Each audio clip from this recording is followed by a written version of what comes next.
I'm very concerned about the Medicaid portion and what it would do to a state like mine. I'm not willing to go back home and say this program's not going to work for you, but I'm still going to go for it anyway. I didn't come here to hurt people. I came here to help them. I have not spoken to Mitch McConnell, and I've heard him say the Democrats don't want to work with him. That's not factual, and it's not accurate.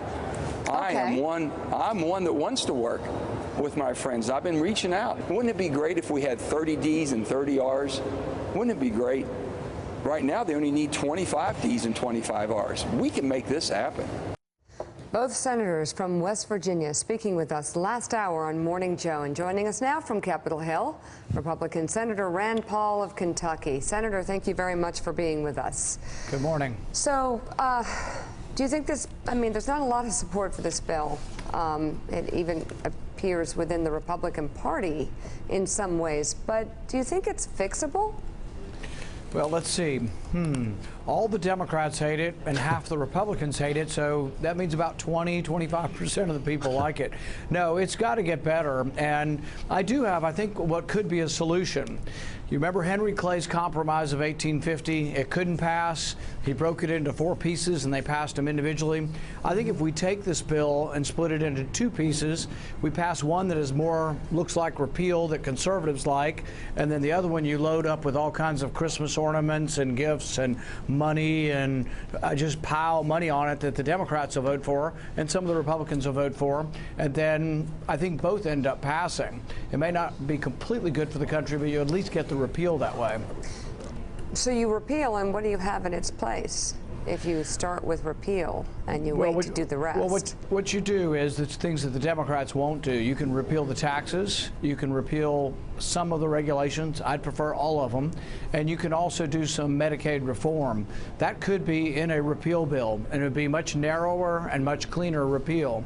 But then to the people who want, billions of dollars in new spending, the people who want to retain a lot of the Obamacare spending, that could be put in another bill. There's another bill coming forward called the S-chip bill. It's a bill that typically all the Democrats vote for and some Republicans, loaded up with all the goodies that everybody wants. And so then the fiscal conservatives would get the repeal, and the fiscally less concerned would get all their spending. Yeah. I'm looking at the date. It's June 29th, 2017. The Republican is talking about this for how many years? And they've come up with the bill. The bill that this president is pushing is just, it's ruinous. Are you surprised at how little has gotten done, given how big an issue this is for your party? Well, I think the problem is that for years and years, Republicans said we were for repealing it, ripping it out, root and branch. But then we got to the discussion, we discovered that about 1/3 of our caucus wants to keep large portions of Obamacare. So the bill that we currently have before us keeps the Obamacare subsidies, keeps 10 out of 12 of the Obamacare regulations, and actually preserves the Medicaid expansion forever. And the left hates it because they don't believe any of that. Some on the right hate it because we see it as too much big government in an era where every year we have a deficit of about $500 billion, if not more, and a $20 trillion total debt. So there are concerns on the right and the left side. And when both the right and the left hate something, you find that you have a difficulty, I think, getting any popular support. Senator Paul, it's Willie Geist. Good to see you this morning. Those gifts and goodies and Christmas ornaments you described in the spending portion of the bill that you would split up in half, we're talking about Medicaid expansion. We're talking about spending for the opioid crisis, which obviously has affected your state. And I understand the onus and the burden that the Medicaid expansion has put on states to carry so much of that cost, and will get even greater as we go forward. But there are an awful lot of people in your state who benefit from it. What do you say to them if that is rolled back over time? I'm talking about Medicaid expansion, and they're no longer covered. What happens to those people? What I'd like to do is actually expand the insurance market, expand the employment market. And one of the things that I've been advocating for, 20 million people were left without insurance under Obamacare. Nobody talks about that. 20 million people do not have insurance under Obamacare. What I'm for is something that actually expands beyond Obamacare. I'm for letting every individual in the market join a co-op or a buying group, and then they would be part of a large group they'd be protected against pre-existing conditions, but they'd also be able to get a cheaper price. But this only works if you free up and get rid of the mandates and regulations, because you have to legalize inexpensive insurance. Right now in America, Obamacare made it illegal to buy inexpensive insurance, and as a consequence, millions of people don't buy it, and you got the death spiral of Obamacare because you priced people out of the marketplace. Senator, do you think, just in principle and broadly speaking, that Medicaid has been a benefit and a good thing to the state of Kentucky?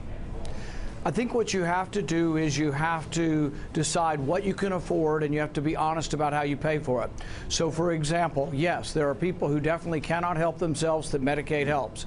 Do I want 50% of Kentucky to be on Medicaid or 5%? My preference would be to have 95% working and 5% on Medicaid, and I think we could afford that. But the dishonesty of Obamacare was they put everybody on Medicaid and they said it will be free. It's manna from heaven. The federal government will pay for it. And we have a printing press up here, the Federal Reserve, so we just borrow money to pay for Medicaid expansion. Right. What we should do is we should say to Kentucky and every other state, if you want to expand Medicaid, you're welcome to, but you got to pay for it. Then we would have a discussion. So in Kentucky, if we double our state income tax to pay for Medicaid, you know what? We might lose some business and jobs to Tennessee because they have no income tax. That would be an honest debate. You'd have to weigh the pros and cons of higher taxes versus higher spending. That would be honest government and honest deliberative debate. Senator, I think everybody would like to see 95% of the people working. I'd like to see 100% of the people working so they don't have to be on Medicaid, but the reality is they're not. There's unemployment. There's a lot of it in your state. So again, well, actually, we only have about 4.5% to 5% unemployment. We have institutional unemployment, the people who are no longer looking. So we have to fix that. That's right. But I would say that we have differences between Republicans and Democrats on how we get there. Right. As a Republican, we believe less regulation, lower taxes, smaller federal government leaves more money in the marketplace, and you'll have more jobs. Democrats want more debt, more taxes, and more regulations, and that's what the last election was about, and they rejected Hillary Clinton because of that. So you feel confident, because there are people who are working who still need Medicaid, who still benefit from it because of how little money they make. You feel confident that if this were to become law and that there was some Medicaid rollback included in this bill, that the people who now enjoy coverage under Medicaid would quickly and seamlessly be covered? In other words, people are worried in your state. They say, okay, if you take that away from me, what happens next? Is there a month? Are there 6 months, a year? What happens to my coverage and my family? Well, first of all, I don't support the current bill and won't vote for it unless it changes or gets better. But what I would say is that what is falsely reported by a lot of people is that Medicaid's being taken away. Medicaid expansion is never taken away. Medicaid expansion is extended into perpetuity, forever. What we do is we ask after about, I think, 7 years, or actually gradually over 7 years, that the states begin to pay some of it. Right. Even after 7 years, Kentucky would only pay 30% of it. But most people in Kentucky government, including the governor, have said they probably can't afford to pay 30% of it, which means that if they can't afford it and the federal government has a $500 billion deficit, maybe we need to reevaluate trying to get the marketplace to offer cheaper insurance to people. Do you agree or disagree, Senator, that there are $772 billion or something like that pulled out of Medicaid in this bill, as the CBO has said? No, not really, because it's Washington math. Medicaid goes up like this, and under this bill, Medicaid goes up like this. So it slows down the rate of growth of Medicaid, but actually it's even worse than that. When you look at the curve, it's somewhat of an exponential curve without some controls. So, you know, Pat Toomey's been good at trying to get some controls on the Medicaid cost, but it doesn't cut Medicaid, it just slows down the rate of growth. So there will not be fewer people covered by Medicaid if this becomes law? I just want to make sure I have you right on this. Actually, I think what happens is Medicaid expansion never goes away. States are forced to pay for it. Now, CBO may say that, oh, states won't pay for it, so maybe less people would have Medicaid. But I think under the law, I don't believe it denies anybody on Medicaid.